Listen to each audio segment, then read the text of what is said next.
ജീവിതകാലം മുഴുവൻ ഈ പ്രത്യേക ക്യാപ്സ്യൂളിനുള്ളിലാണ് ഈ പെൺകുട്ടി ജീവിക്കേണ്ടത്. കാരണം അവൾക്ക് ഒരു അപൂർവ രോഗം ബാധിച്ചതിനാൽ പുറം വായു ശ്വസിക്കാൻ പറ്റില്ല. പെട്ടെന്ന് ഒരു ദിവസം ഉച്ചത്തിലുള്ള നിലവിളികളും ഭയപ്പെടുത്തുന്ന ശബ്ദങ്ങളും പുറത്തുനിന്ന് കേട്ടു. അമ്മ ജനാലയിലൂടെ പുറത്തേക്ക് നോക്കിയപ്പോൾ തെരുവുകളിൽ ഒരു വാതകം പടരുന്നത് അവൾ കണ്ടു. അത് വിഷമുള്ളതായിരുന്നു. അതിനടുത്തെത്തിയവരെല്ലാം ബോധരഹിതരായി വീഴുകയായിരുന്നു. ഇത് കണ്ട് എല്ലായിടത്തും പരിഭ്രാന്തി പരന്നു. പെൺകുട്ടിയുടെ അച്ഛൻ തന്റെ വീട്ടിലേക്ക് ഓടി. പക്ഷെ വഴിയിൽ ഗ്യാസ് വേഗത്തിൽ തന്റെ ദിശയിലേക്ക് നീങ്ങുന്നത് കണ്ട അയാൾ എങ്ങനെയോ സുരക്ഷിതമായ ഒരു വഴി കണ്ടെത്തി തിടുക്കത്തിൽ വീട്ടിലെത്തി. പക്ഷേ മകൾ ക്യാപ്സ്യൂളിനുള്ളിൽ സുരക്ഷിതയായതിനാൽ സമയം പാഴാക്കാതെ അവർ പുറത്തേക്കിറങ്ങി. ഗ്യാസ് മുകളിലേക്ക് ഉയരുന്നത് കണ്ട അവർ മുകളിലേക്ക് ഓടാൻ തുടങ്ങി. എന്താണ് സംഭവിക്കുന്നതെന്ന് മനസ്സിലാക്കാൻ അവർ ബാൽക്കണിയിൽ കയറി. താഴെയുള്ള ഭയാനകമായ കാഴ്ച കണ്ട് ഞെട്ടി. തുടർന്ന് ആ മനുഷ്യൻ മേൽക്കൂരയിലേക്ക് കയറി നഗരം മുഴുവൻ വിഷവാതകത്താൽ മൂടപ്പെട്ടിരിക്കുന്നത് കണ്ടു. മുകളിൽ നിന്ന് അത് മനോഹരമായി കാണപ്പെട്ടു. പക്ഷേ അതിനിടയിൽ നൂറുകണക്കിന് ആളുകളുണ്ടായിരുന്നു. പെൺകുട്ടിയുടെ അമ്മ മകളെ നിരന്തരം വിളിച്ച്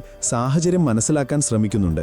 അപ്പോഴാണ് ക്യാപ്സ്യൂളിന്റെ ബാറ്ററി തീർന്നു പോകാൻ പോകുന്നു എന്നറിഞ്ഞത്. അയാൾ ബാറ്ററി മാറ്റാൻ തീരുമാനിച്ചു. പക്ഷേ 10 മിനിറ്റിലധികം എടുക്കും. വിഷവായുവിൽ ശ്വസിക്കാതെ അത്രയും നേരം അയാൾക്ക് പിടിച്ചു നീക്കാൻ കഴിയില്ല. അപ്പോഴാണ് ഒരു കാര്യം ഓർമ്മ വന്നത്. താഴത്തെ നിലയിലെ വൃദ്ധൻ എപ്പോഴും ഒരു ഓക്സിജൻ സിലിണ്ടർ സൂക്ഷിച്ചിരുന്നു. അയാൾ റിസ്ക് എടുത്തു. പൈപ്പ് ഉപയോഗിച്ച് താഴേക്കിറങ്ങി.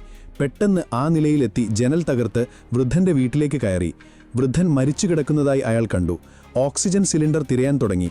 പക്ഷേ അത് കാണാനായില്ല. പരിഭ്രാന്തിയോടെ അയാൾ തന്റെ ഫ്ലാഷ് ലൈറ്റ് എടുത്ത് ശ്രദ്ധാപൂർവം തിരഞ്ഞു. പെട്ടെന്നൊരു മൂലയിൽ സിലിണ്ടർ കിടക്കുന്നത് കണ്ടു. അയാൾ പെട്ടെന്നൊരു മാസ്ക് ധരിച്ച് അത് ഓൺ ചെയ്തു. തുടർന്ന് അയാൾ വീട്ടിലേക്ക് മടങ്ങി ക്യാപ്സ്യൂളിലെ ബാറ്ററി മാറ്റി. അതിനുശേഷം അയാൾ ചില പ്രധാനപ്പെട്ട സാധനങ്ങൾ പാക്ക് ചെയ്ത് താഴേക്ക് പോകാൻ തുടങ്ങി. പക്ഷെ നിലത്തെത്തിയ ഉടനെ അയാൾ കണ്ടത് ഭയാനകമായ എന്തോ ഒന്ന്. എല്ലാം നിശബ്ദമായിരുന്നു. തെരുവുകളിൽ മൃതദേഹങ്ങൾ കിടക്കുന്നു. ഇപ്പോൾ ഏറ്റവും വലിയ ചോദ്യം ഈ വിഷവാതകം എവിടെ നിന്നാണ് വന്നത് എന്നതാണ്. അതറിയാൻ സബ്സ്ക്രൈബ് ചെയ്യൂ.